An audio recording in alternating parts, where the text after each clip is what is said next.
Okay. Hello, my name is Pancha. I'm from University of Indonesia. I have a question for Professor Reeve. You laid out 9 suggestions on how to build the talent, the STEAM talent. How would you prioritize those 9 suggestions? Which one of those would have the most impact for? How would I prioritize out of those 10 suggestions, which one I think would be the most important? I think, in my opinion, is letting young people know about STEM and STEAM, how it relates to their life. All 3 presentations here talked about this pipeline that students need to know about the STEM and STEAM careers out there. I think that's probably the most important. Many times young people say, I want to be an airplane pilot maybe. That has nothing to do with STEAM. Or I want to be a fashion designer. There's nothing to do with STEM or STEAM, but so much of everything we do overlaps with STEM and STEAM. So I think showing as an instructor that how it relates to STEM or STEAM, that would be the #1 priority, because someone may say, I want to be an engineer, of course, but what do you want to be? It still relates to science, technology, engineering, math, and the arts. That would be my #1 priority. Okay, thank you. Any more questions? Yeah, please. Okay, hello, good morning. My name is Vincent. I'm from Singapore Republic Polytechnic. Yeah, so thank you, Dr. Everett Reeve, for sharing the 10 different suggestions on how do we actually approach towards the developing a talent pipeline. So for myself, I actually also do outreach speaking to students from the high school to actually get them interested in the engineering courses. And one of the things is what we realize is traditionally we actually do outreach speaking, like in sharing the courses and what opportunities that the students will have when they join the engineering courses. But we actually realized that the students are actually not that interested in this approach. So somewhat we actually change it to more on letting them see what the future possibility is going to be like with technologies and kind of motivating them to go into this area. And one interesting thing you actually mentioned is about government involvement. So in Singapore, one thing that the government did was they actually also raised the salaries for engineers to make it more attractive, because we actually also noticed that like in countries like Germany or Japan, the engineers are actually paid quite well and they're quite respectable. So one of the things is through the conversations with the students, and also we also did some kind of survey as to why, like high school students and even students who study engineering who do not pursue engineering as a career.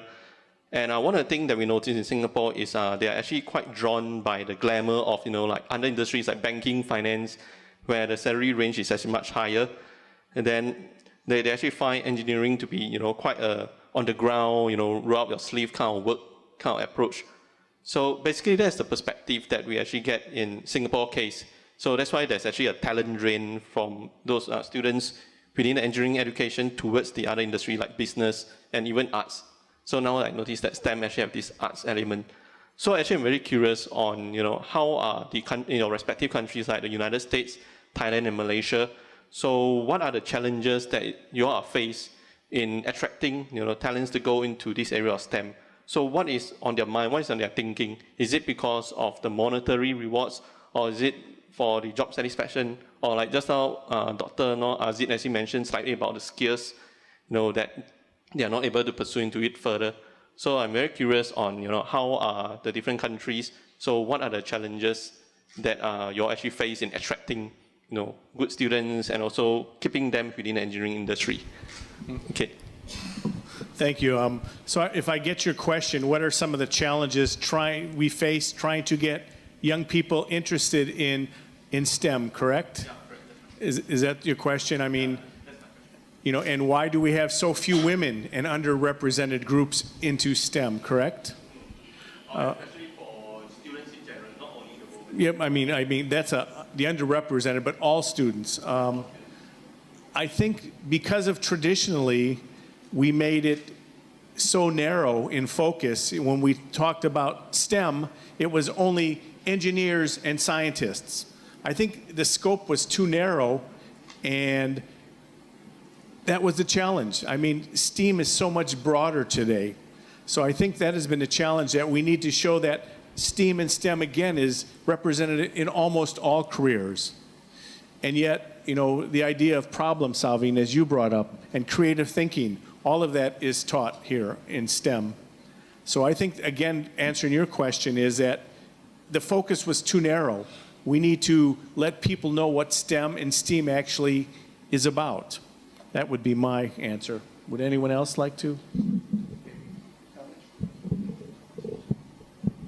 I think just to comment from the local perspective here in Malaysia, and a lot of work been done, for a good part of it in terms of promoting more STEM education now. But I think the fundamental challenges, the problem that we see, goes back to perhaps the so-called how we educate the children.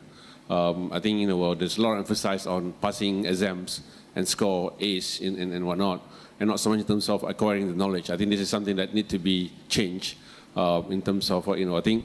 And you're right in terms of gentlemen, Dr. Tiamyod from Thailand talking about you have to make it fun. You have to make the part of going to schools, going to the classroom, learning about sciences and whatnot is all about experiencing the so-called the phenomena of how do you get the light bulb to light up, how do you see the so-called water flows, and this is something that are probably lacking. I think coming from the older generation where we go to schools to mostly quote unquote having fun. And I think this is quite alarming to see that a lot of children go to school now just because the parents or the school said you must obtain straight A's. This is very, very important. I think the STEM education are kind of turning the tide, say, hey, you have to put the element of learning and acquiring the knowledge rather than passing the grades. And I think this is very important. So I think in terms of appreciation learning, make them fun, and the elements of arts, I think are very important in terms of how do you relate in terms of the colors, the shapes, and whatnot, to actually create a better product, for example. This is very, very important.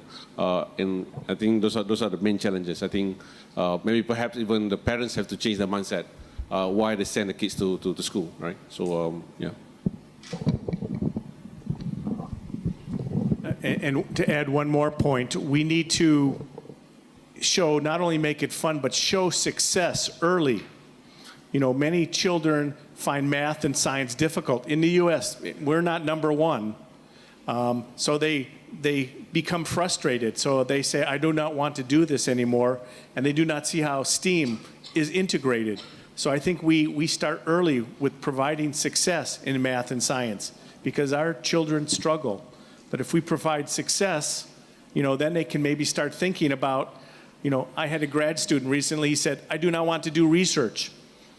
Grad students do not like research, yes? But once they do it, they find out, then they start to enjoy it. So when they can enjoy, like you said, make learning fun, make science, technology, engineering, mathematics, make it fun and real world and applicable, I think we can increase our STEM pipeline. So, Dr. Tiamyod, you want to share your Thailand perspective? About the research of in Thailand, before they are graduation, fourth year, they have the group research. It's 3 people, one project. The one project including 5 chapters, same as a master degree, should be including create idea and should be have then innovation, new technology. Do not copy, do not anything to same as the past time who did. They should be have put a new technology to solve the problem in the classroom. That's my student before graduate research group. Thank you. Right, yes. Okay, please. Morning, I'm from University of Science Malaysia. I agree on the 2 points why students are shying away from STEM. However, I would like to challenge another hypothesis that I believe in. Our children, judging from our own children and nephews and nieces, they are born with technology. Unlike us, we were amazed by technology. We were curious about it. But our babies play iPads as they come out from the womb. So I think think that is something that maybe the old school, but what many of us are doing now is what was successful for us 30 years, 40 years ago. So is that the right way of doing things? Because I'm an administrator at our local university, we are seeing science students actually applying for arts courses at university entrance. Okay? Many of them. So I agree it may be because they feel it is easier. So are they in their comfort zone and they do not want to be challenged, even though they are capable of being challenged? Because at high school they have been challenged. So that's my first point. We are also seeing our engineering graduates are also shying away from the engineering profession. So either they become entrepreneurs, which is also good, but they sometimes become entrepreneurs in things that are not STEM at all. So why? And finally, I fear when you put A, the A will eat up the rest of the STEM. You know, the arts become, something that they enjoy, and as a result, they will just leave, even though they are in STEM in the first place. So my question is, many of the work that has been done by our panel are work in progress in a way. Do you have a manner of measuring outcome as it progresses? Or we have to wait until a certain point where we see it's declining or it is rebounding? My second question is, how do you then, as a university lecturer or a curriculum designer of a university, how can we, when they come into university as an engineering or science student, how can we bring the arts into them so that they have the 21st century attributes, so that they become a better manager of an engineer? I actually, Dr. Azmi, made a point when somebody from arts become the boss of an engineering firm, that is the failure of the engineers, because the engineers are not the bosses. So our friend from Singapore is correct. You need somebody from the arts to become the boss, the CEO of an engineering company. To me, that's a disaster. So I have those two questions specifically, but from a different hypothetical context. Thank you. You want me to? I'll try to answer. I'll try the second question for the second question about arts. Does anyone here in the audience have a background in art? What engineering conference, right? So we're talking about arts. What came to my mind when you were talking about arts is that we need to show the need for it. I think all of you know Steve Jobs, yes? Invented Apple or started Apple. And he talked about when he dropped out of college, he took art classes. Do you remember that? Where he learned the different scripts. He learned how to print and do graphics. And because of that, the Macintosh or our early computers gave us those fancy characters, comic or whatever, those fancy characters. So, he showed how the importance of art. From the engineering aspect, I think since many of you are engineers, we don't realize the importance of art. To be honest with you, and Dr. Karina, she said, bring more arts into this. And I'm thinking, we're doing science, technology, engineering, and math. How do we bring the arts into it? It's difficult, but I think it's easy once we see how it relates, because the design thinking, design engineering requires so much artistic endeavor in it. So I think that's important. Go ahead. I think I'll try to answer both questions, if I may. I think your first question, Dr. Farhan, is about, is there any success stories at the so-called high school level? From our program, we cannot measure yet success, because the journey from students in the high school, year 2, year 3, year 4, will take probably another 4 or 5 years before we can see success. Of course, we need to measure also in terms of how many of that actually, pursue studies, in so-called, in engineering and sciences as they go into tertiary studies. But I can also, maybe share a bit about early success that we see, similar approach that we take in the so-called undergraduate program, where we bring the so-called, year 2, year 3 students from different high school, different universities to go through the same process, where they got to understand the challenges. And even they thought, because CREST is conducting a lot of this boot camp, they think everything has to come from purely electrical and engineering kind of a discipline. No. Actually, we also invite people from chemistry, from biomedicals, from medical side. They say, oh, we cannot learn about all these things. And we prove them wrong. At the end of the program, I said, I'm glad I came and I learned, and I know I can code, I can do coding. So people think that you have to be an IT major, you have to become a science major to be able to do coding. You're not. You don't have to. And this is something you have to, like I said, how you remove the fear about the technology, right?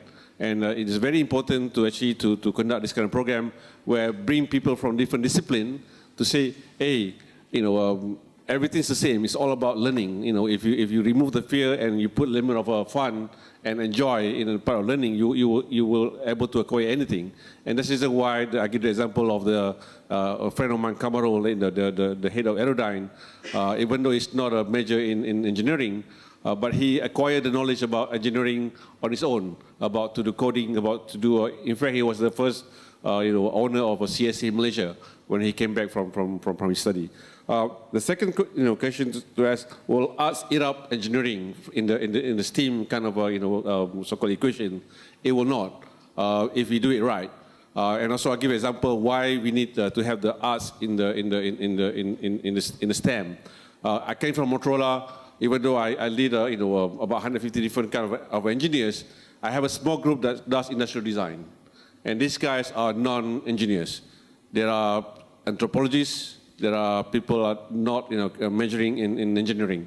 What they do is to make sure the product that Motorola is trying to sell meets the customer requirement in terms of usability, the colors and whatnot. And even if you buy, why do you buy iPhone? Who has iPhone today? Why do you buy iPhone? Why? Tell me. Is it because same features as Samsung, the 8 megapixels camera, or is it because it has the so-called the best touch screen? Why do you buy Apple? Because it looks good, right? It's iconic, and this doesn't come from engineering. It comes from arts, appreciation of so-called the colors, the shapes. What's the right kind of a scale between the aspect ratio? Because Motorola made a failure making a product called Roker. They make it about two-thirds of the so-called width of this phone to sell in Asia because they said Asians have a small hands. So they have the largest inventory of product they cannot sell, yeah, because they don't study the arts, how people are using the product. So this is the part that I think is very important. If you want to be a good technology company, you also have to appreciate arts, and I think Apple does that very well. Yeah.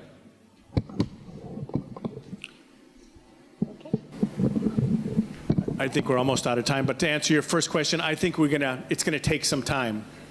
I mean, we have a new generation. I mean, these digital natives, we're immigrants, so these digital natives, I mean, what's going to happen in the future? I mean, people's necks are gonna be shaped different. I mean, I never see young people anymore without their heads bent over, right? The tech neck or whatever.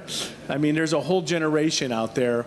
And how do we bring it? I think the closing point can be that, yes, you can be creative. Yes, you can do science. Yes, you can do technology. I think that's the message we get out there because people say, are you creative? We say, no, I'm not creative. Well, yes, you are. So that's how I think we bring it and support it. Okay, right. The idea that we're bringing arts in STEM is actually we want to spark the interest of the students and also to create awareness among educators that sometimes schools left out the experiments activity. So sometimes students do not know how to plot graphs and so on. So let us, in STEAM movement, we would like to broaden the definition. Arts means we want to create interest. So in terms of drawings activity, in terms of we put in elements such as music and also bringing language people into STEM education. So I think we're running out of time. So to end up, I would like to get the final remarks from all the speakers. Okay, can we start with Prof. Reeve? Your final remarks? Yeah. I just want to say thank you. I want to thank our host here. And I want to thank you for bringing the attention of bringing arts into STEM. It is still evolving. It is still new, but I believe it's important. So thank you for promoting this idea of STEAM. First of all, I would like to say thank you, Dr. Coriana, to invite me to be an invite speaker today. First of all, I would like to be present about the who need to be an expert in STEAM education, the teacher and student. They should be including in the curriculum design about the faithful, who include the sincere, the honesty and humble in the mankind, that they talk about build who need to be a good personnel to become a boss in the future.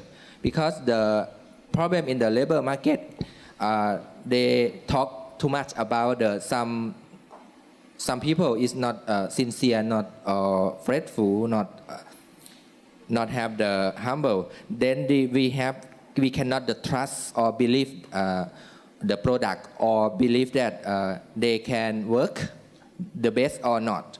Okay, finally I thank you again for inviting me.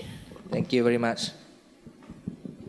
Yeah, again, thank you to the organizer, Dr. Corina, for the invitation, and also to emphasize the element of arts in what we do in STEM, actually. I think important to expose the kids as early as possible, and to challenge them and make it fun at the same time. Yeah. So this is a very important element, and also involve all stakeholders, because the problem with talent is not a problem of the parents. It's not just a problem of the teachers, not just a problem of the industry. Everybody has to see the problem together and work together on solving this so-called problem, because at the end of the day, everybody will benefit. Yeah.